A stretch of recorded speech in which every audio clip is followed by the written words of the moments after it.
In 1871, a group of singers from the all-black Fisk University embarked on a short tour under the direction of George White. The singers were testing to see if they could raise money for their nearly bankrupt school.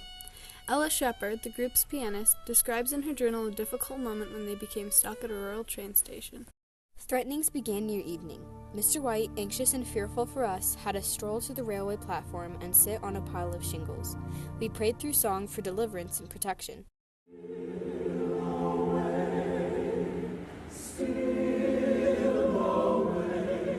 One by one, the riotous crowd left off the jeering and swearing and slunk back. We were softly finishing the last verse when the riot leader begged us, with tears falling, to sing the hymn again, which we did. This is a startling story where a threat of violence was stopped, not by resisting back with violence or even loud debate. Instead, this choir, who would go on to be one of the most famous and influential performance groups of the 19th century, was able to use music as a voice of diplomacy to persuade the angry crowd to a peaceful resolution. The groundbreaking first tour of the Fisk Jubilee Singers established black musical performance as a means of diplomatic protest against racism. During the antebellum era, African slaves in America developed songs derived from the music of their African roots, which were used to communicate and help express themselves and their desire for freedom. These songs, called slave spirituals, showed the sorrowful feelings of bondage and the comfort slaves found in imagining freedom and equality. When the Civil War ended in 1865, slavery was officially abolished, but African Americans in the South were still widely mistreated. In 1892, Homer Plessy refused to leave a train car for whites only and was arrested. This case led to the decision that racial segregation was constitutional under the doctrine of separate but equal. This created and nurtured a perfect environment of racism that led to the Jim Crow era, during which white supremacy was very typical and was widely accepted. During the Jim Crow era, there were over 3,500 lynchings in the U.S. Blacks and whites couldn't sit in the same train cars, and they weren't even allowed to use the same drinking fountains. To lessen the divide between the whites and blacks, people started forming schools, colleges, and universities to educate newly emancipated slaves. Fisk School was founded in 1866 in Nashville, Tennessee. The founders wanted Fisk to become a first-class college to educate more African Americans to become teachers, but not long after its inception, money at Fisk was running extremely low. George L. White, the university treasurer and choir director, proposed that he take his best singers on tour to raise money for the college. After much persuasion, debate, and local trial concerts, White's plan was approved and put into action. White gathered a 9-member choir consisting of 5 black women and 4 black men: Ella Shepard, Maggie Porter, Minnie Tate, Jenny Jackson, Eliza Walker, Isaac Dickerson, Ben Holmes, Green Evans, and Thomas Rutling. All were at Fisk to further their education and train to become teachers. 7 of the 9 were former slaves. The Fisk Jubilee Singers Tour began in 1871 with a trip to Cincinnati. They toured the country singing at local church meetings, concert halls, and various other locations, singing works from the classical Western repertoire. While audiences enjoyed the first few performances of the singers, not many people were willing to donate and the choir was not bringing in enough money. Late in 1871, the singers performed at Oberlin College in Ohio for a group of influential ministers. For the first time, the choir sang an entire program of spirituals. The performance was met with great support and acclaim from the audience, who had never heard these songs off the plantation.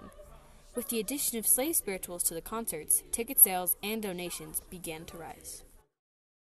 Before this, slave spirituals were primarily used during blackface minstrel performances, created for white audiences as a rude, disrespectful way to make fun of African Americans. Once the Jubilee Singers began to perform slave spirituals, white audiences began to appreciate them as an important form of American folk song. The music itself was diplomacy.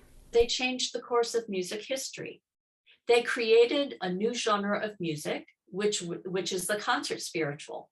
So up until that time, spirituals had been sung as folk music, but not as music that you rehearsed and sang in precise harmony with no improvisation.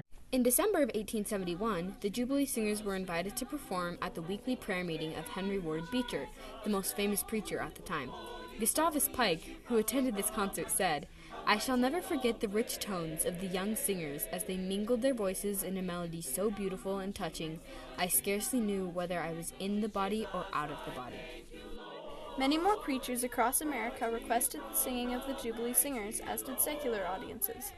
Over the course of their national tour, they were able to perform for President Ulysses S. Grant and other diplomats, congressmen, famous authors, performers, and influential businessmen. Mark Twain once said regarding them, "I heard them sing once, and I would walk 7 miles to hear them sing again. I think these gentlemen and ladies make eloquent music. And what is as much to the point, they reproduce the true melody of the plantations and are the only persons I ever heard accomplish this on the public platform."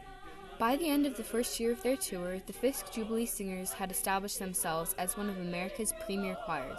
They made about $20,000 or $468,000 in today's money. More importantly, through their singing of slave spirituals, they showed white America a new vision of equality. All of these really derogatory images of Black people were on the stage at this time. And what I really love about the Jubilee Singers is that they are showing you the beauty and the reality of Black lives and showing that Black people have the ability to produce art. There are many instances in which the Jubilee Singers faced discrimination and racism, but their diplomatic singing and touring prompted changes to the Jim Crow policies of the time. Once, when they were refused to stay in a Pullman car, George Pullman himself changed the policies prohibiting blacks overnight accommodations. On another instance, following a concert of the Jubilee Singers, a local board of education allowed Black children to attend their schools for the first time. Despite these diplomatic successes, not all racism was erased by the Jubilee Singers' first tour. The mistreatment of Black people in America was still widespread. Even the Jubilee Singers themselves faced this. Frequently, the singers were turned away from hotels and theaters because of their race. The New York World review of their concert called them trained monkeys, and in Baltimore, a ticket seller refused to sell them admission to their own concert. However, the legacy of the Jubilee Singers continues today. The slave spirituals they made famous documented brutality and urged people to resist. Spirituals have led to other Black music forms that have been used throughout history as diplomatic protests that fought racism and called for change. I feel that performance, it's not only a reflection of society, but that it can change society as well. So I feel that Black art has the ability to move and inspire artists as well as activists. The careers of famous Black performers were enabled by the Jubilee Singers' efforts to resist racism diplomatically. Southern trees bear strange fruit. Billie Holiday used her platform as a famous nightclub singer to make an important political statement in the song Strange Fruit to show that the horrors of lynching were still going on in America in the early 20th century. Alabama's got me so upset. Tennessee made me lose my rest. And everybody knows about Mississippi gone down. The song Mississippi Goddamn was an anthem of the civil rights movement.